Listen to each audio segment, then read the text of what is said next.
Salut, c'est Rita et bienvenue à cette troisième vidéo de la série de 6 sur comment récupérer ou maintenir votre équilibre de santé mentale, physique et spirituelle grâce à l'Ayurveda de façon concrète, applicable dans votre quotidien.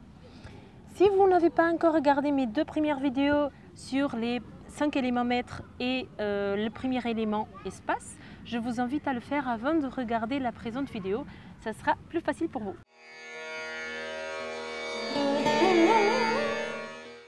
Alors aujourd'hui on va parler de Vayu. Vayu est le deuxième élément qui est arrivé lors de la création de l'univers selon l'Ayurveda. Donc le premier élément qu'on a vu antérieurement était Akasha, l'espace. Et puis à l'intérieur de cet espace, il y a un certain mouvement qui a commencé à être créé. Et ce mouvement a permis la création du deuxième élément, Vayu, que traduit du sanskrit signifie air. Alors maintenant, on va voir les quatre choses qui sont associées à cet élément. On va voir quelle est sa caractéristique dominante, son expression interne, son expression externe et l'élément subtil qui l'est associé. Alors, la caractéristique dominante de Vayu est le changement. En effet, l'air, il est changeant, il est dynamique. Il y a tout le temps du mouvement dans l'air. Ce qui fait que l'air, il est un peu incertain, il est un peu instable, il est peu fiable. Vous voyez ce que je veux dire? Vu qu'on ne sait pas, on ne peut pas attendre quelque chose de l'air, il va changer tout le temps. À l'extérieur de nous, donc son expression externe, peut se manifester. Le meilleur exemple de cette manifestation, c'est le vin.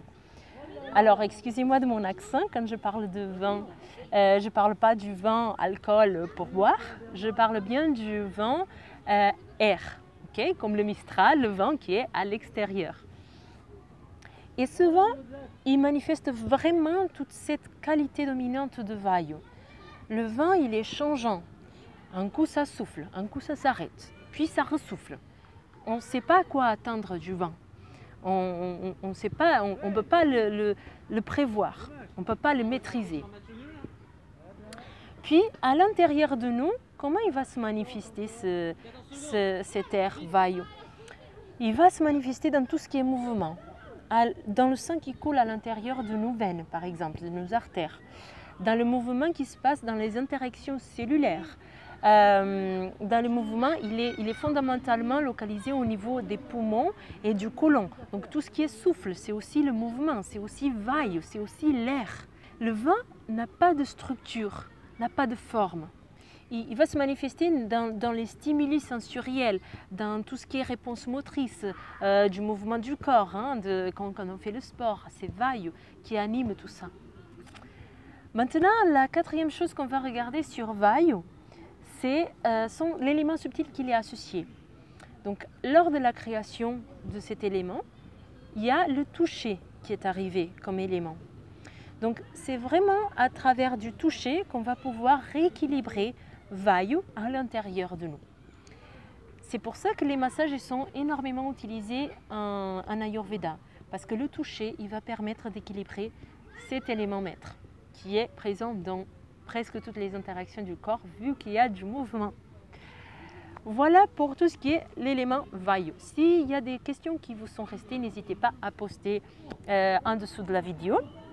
Je vous invite maintenant à cliquer sur le lien ci-dessous pour faire gratuitement votre test sur votre constitution ayurvédique. Vous aurez un peu plus de détails sur qui vous êtes à la base et comment vous pouvez vous rééquilibrer dans votre quotidien. Je vous dis à la prochaine vidéo où je vous expliquerai le troisième élément maître. Merci.